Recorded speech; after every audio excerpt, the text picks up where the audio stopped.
Since 2023, Mexico has become America's biggest trading partner. And on paper, that sounds like a good thing. Instead of relying so heavily on China, we're building stronger trade relationships with our neighbors and allies. But if you look at this one layer deeper, at how these goods are actually being produced, the story starts to change. Because Chinese companies have been pouring billions into building factories in Mexico, and a lot of the parts used in creating the products are still coming in from China. So when you see something labeled made in Mexico, what it really means is made in Mexico with Chinese parts. And once you see how this works, you start to realize something important.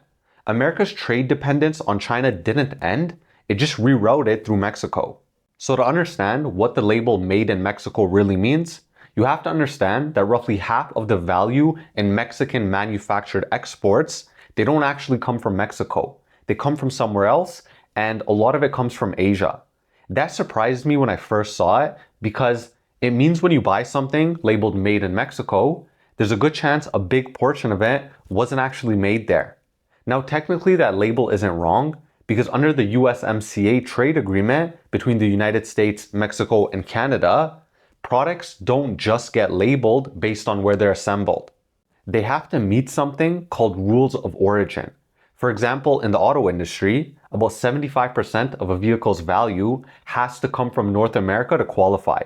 And in other cases, the product has to go through what's called a substantial transformation, meaning the manufacturing process actually has to change the product, not just repackage it. Now that sounds strict, but in practice, there's a lot of room for how these rules are applied. Because even when a product legally qualifies as made in Mexico, a large part of what went into it may have come from somewhere else. So the label is technically correct, but it doesn't tell you the full story.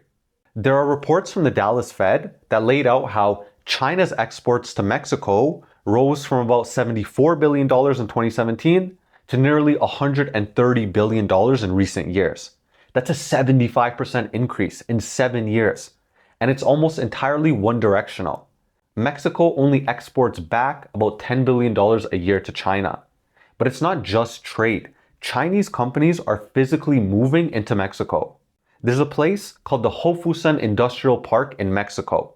It's about 25 miles north of Monterrey, and it's roughly a 3-hour drive from the Texas border.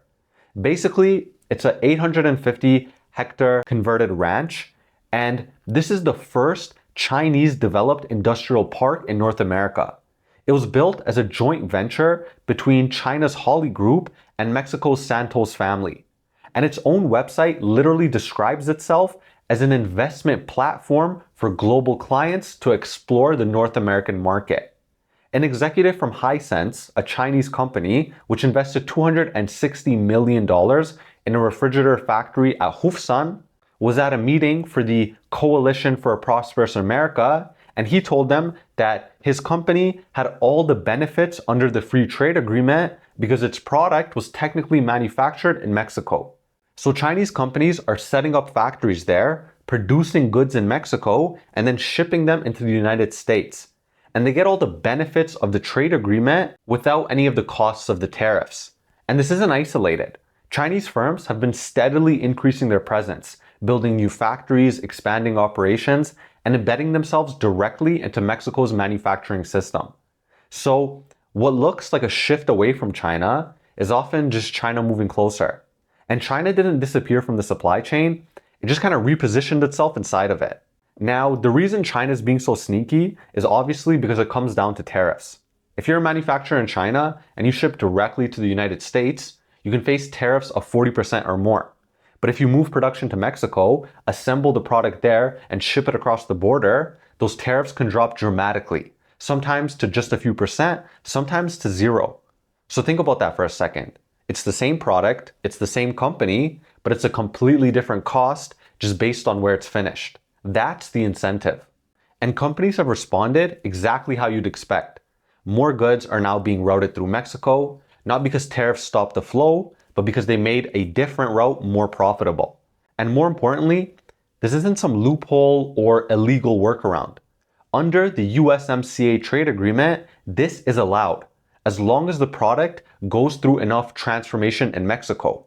So the tariffs didn't stop trade with China, they just changed the path it takes to reach you. To really illustrate the process to you guys, let's break it down in 5 easy steps. Step 1, factories in China produce the components. Things like chips, screens, auto parts, raw materials. Step 2, those components get shipped to Mexico, often to factories just a few hours from the US border. Step 3, in Mexico, those parts get assembled into finished products. Step 4, those products cross into the United States and they're labeled Made in Mexico. Step 5 is you buy them, and that's the full loop. You can actually see it in the data. The Dallas Fed reports that Mexico's exports of advanced technology products, things like electronics, computers, phones, appliances, it surged from 60 billion in 2018 to over 102 billion in 2024. That's a 70% jump, and it tracks almost perfectly with the rise in Chinese components exported to Mexico over the same period. So why did China choose Mexico specifically? Well, basically there are 3 reasons and they all reinforce each other. First is cost. Producing in Mexico is actually often cheaper than producing in China, especially when you factor in shipping and tariffs. Second is proximity. Shipping something from China can take weeks to reach the US, but from Mexico it can take hours. That changes everything. It's faster delivery, lower logistics costs, and way more flexibility for companies that need to move quickly. And third is policy. Under the USMCA trade agreement, goods produced in Mexico can enter the United States with little to no tariffs. So if you're a company trying to sell into the US market, Mexico gives you the lower costs, faster access, and better trade terms, all at the same time. And Mexico isn't short on talent. The country produces over 120,000 new engineers and technical professionals every year. And it hosts 26 automotive-focused R&D centers with more than 15,000 engineers. And I'm not the only one talking about this stuff either. Washington has also noticed what's happening.